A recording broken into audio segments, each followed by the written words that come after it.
Well, good morning. It's Thursday of Holy Week, and we are going to look this morning at John chapter 13 and the picture of Jesus washing the disciples' feet. John 13 begins, "It was just before Passover feast. Jesus knew the time had come for him to leave this world and go to his Father. Having loved his own who were in the world, he now showed them the full extent of his love. The evening meal was being served, and the devil had already prompted Judas to betray Jesus.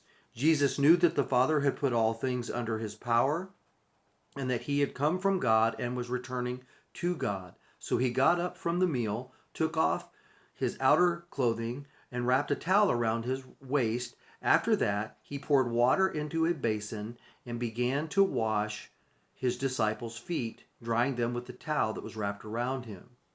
He came to Simon Peter, who said to him, 'Lord, are you going to wash my feet?' And Jesus replied, 'You do not realize now what I am doing, but later you will understand.' 'No,' said Peter, 'you shall never wash my feet.' And Jesus answered, 'Unless I wash you, you have no part from me.'" So the first part of this picture that Jesus gives us of washing the disciples' feet is demonstrating. He is giving a picture to the disciples of a spiritual reality that is about to happen. He is getting ready to go to the cross to die for the sins of the world. And in this graphic illustration, there's a picture of a couple of things here that are important for us to understand. First of all, there's the picture of the disciples and their dirty feet and their need for cleansing. And it is a picture of the sinfulness of humanity and our desperate need for forgiveness and for cleansing of sin. And then, of course, it is a picture of God's love.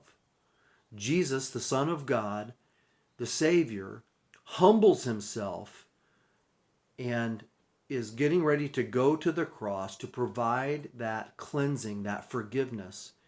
And he says, without that, we can have no part of him. We all need the cleansing that the humble Savior provides for us on the cross. And he gives the disciples this picture of that in washing their feet. Now, there's a second application of this that comes in the second part of the story. I want to pick it up in verse 12. When Jesus had finished washing their feet, he put on his clothes and returned to his place. "Do you understand what I have done for you?" he asked them. "You call me teacher and Lord, and rightly so, for that is what I am. Now that I, your Lord and teacher, have washed your feet, you also should wash one another's feet. I have set an example that you should do as I have done for you. I tell you the truth, no servant is greater than his master, nor is a messenger greater than the one who sent him. Now that you know these things, you will be blessed if you do them." And so in the second part, Jesus makes a direct application. Not only have I done this for you, but now that you've been cleansed, once you are cleansed, you are to go and do likewise. Jesus is modeling for them a picture of servanthood and humility. And he is saying to them, you are to now look for ways to serve one another.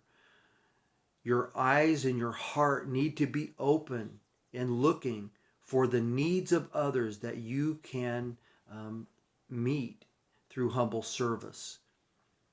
Right now, friends, we're living in this time of great challenge with the coronavirus, and we need to look for ways to serve one another. Maybe one of the greatest needs here in our region that I hear people talking about is just the growing sense of loneliness that people have in their being isolated. And this is an opportunity for us to serve one another. And I want to encourage you, reach out today, reach out this week to a friend or a family member who you know is isolated and maybe feeling overwhelmed with anxiety and loneliness, restlessness, and spend some time encouraging them. Spend some time just listening, asking them questions, and just listening. Spend some time praying with them, interceding with them before the Lord, and serving one another in these ways. This is what the Lord has called us to. Thanks for joining me today, and we will see you again tomorrow on Good Friday.